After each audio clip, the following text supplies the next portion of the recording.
그래서 오토바이 쪽에서 앞으로 오라고 먼저 지나가라고 손짓을 하길래 제가 앞을 지나가고 있었는데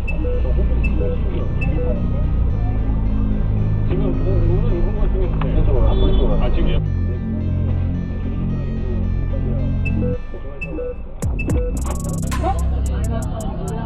한 밟혔어요? 병원까지는 또 괜찮을 것 같다고 조금 놀란 것 같으니까 청심환 사먹게 좀 돈만 달라 말을 해서 5만 원을 그 자리에서 바로 입금했습니다.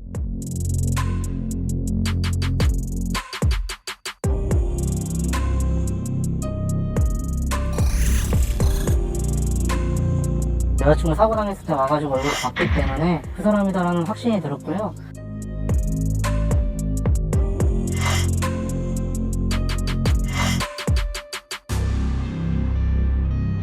피해자를 수사 중에 유사범행이라고 특정되는 건 59건이고요.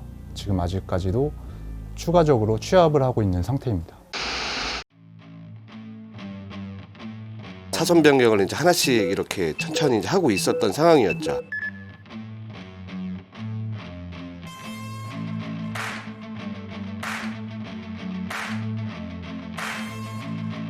뒤에 오는 차량을 방해하는 행위를 한 걸로 이제 인정이 돼서 7대 3으로 제가 70% 과실이 있는 거예요.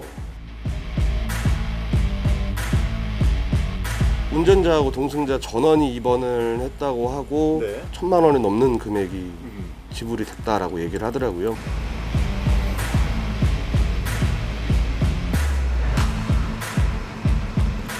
양보 운전인 척 하는 것 같아요. 그러고 나서 엑셀을 밟는 거죠. 제가 봤을 때 운전 20-30년 하신 분도 걸려요. 저건 제가 장담해 주죠. 5명 정도 차에 탑승한 다음에 끼어드는 차량을 발견하면 일부러 이제 엑셀을 밟아가지고 여기 부딪히는 수법이었습니다. 그 건수 기준으로 그래도 한 2억 정도 되는 것 같아요. 일단 제가 가해자가 되어 있잖아요. 제가 선뜻 경찰에다가 사고 처리를 하게 되면 제가 뭐 벌점을 받는다거나 이런 불이익들이 생기는 거죠. 차로 변경하는 그 자체에 대해서 벌점 10점이 부과되고요. 사람이 다치면 전치 2주의 경우에는 5점, 3주 이상은 15점이 부과됩니다. 이와 같이 많이 탔다면 벌점이 40점부터 면허 정지 사유가 됩니다. 따라서 본인이 가해 차량으로 인정받는 것이 부담스러워서 피해자로 경찰에 신고하지 못하는 경우도 빈번히 발생되고 있습니다.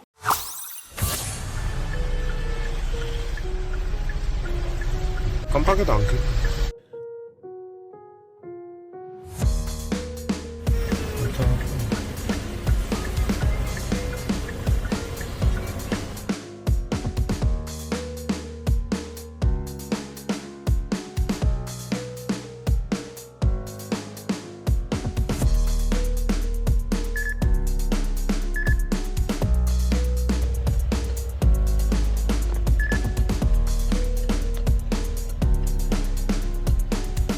저는 우회전하고 있었고 상대방 차량이 이제 좌회전 신호를 받고 속도를 안 줄이고 오시더라고요.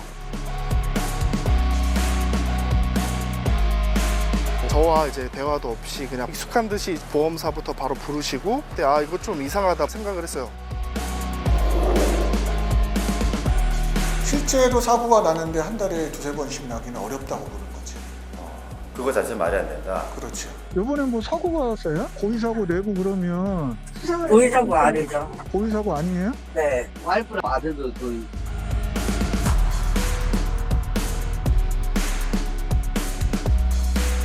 어린 자녀까지 이용해서 고의로 교통사고를 내서 총 1억 6천만 원 상당의 보험금을 편취한 사례로 주범 A씨를 구속했고 보험 사기 방지 특별법에 따라서 10년 이하의 징역 또는 5천만 원 이하의 벌금에 처하게 될 예정입니다.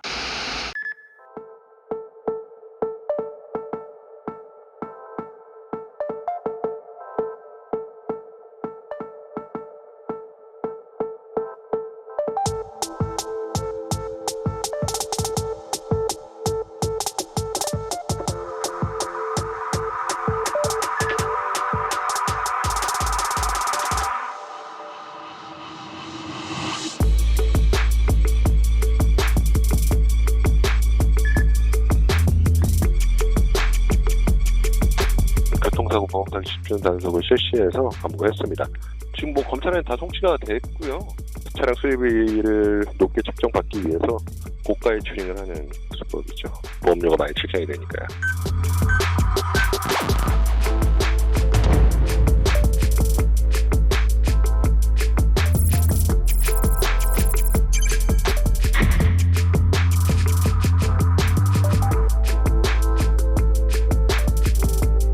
대규모 조직인 뭐 연금이나 또는 보험사를 대상으로 하는 경우에, 금융사를 대상으로 하는 경우에는 그 기관 자체를 상대로 사기를 치는 거잖아요. 죄의식이 느껴지지도 않을 뿐만 아니라 나중에 집단적으로 검거를 해도 전체가 다 공통적으로 죄의식이 없는 희한한 상황으로 발전한다는 겁니다. 그러니까 이것도 제가 냉정히 말씀드리지만 강력하게 처벌하거나 중형을 선고하지 않으면 피해자가 또 발생하고 가해자가 또 다수로 발생할 수 있기 때문에 사회적 문제로 신랄하게 봐야 된다는 얘기죠. 교통 관련 범죄에서는요.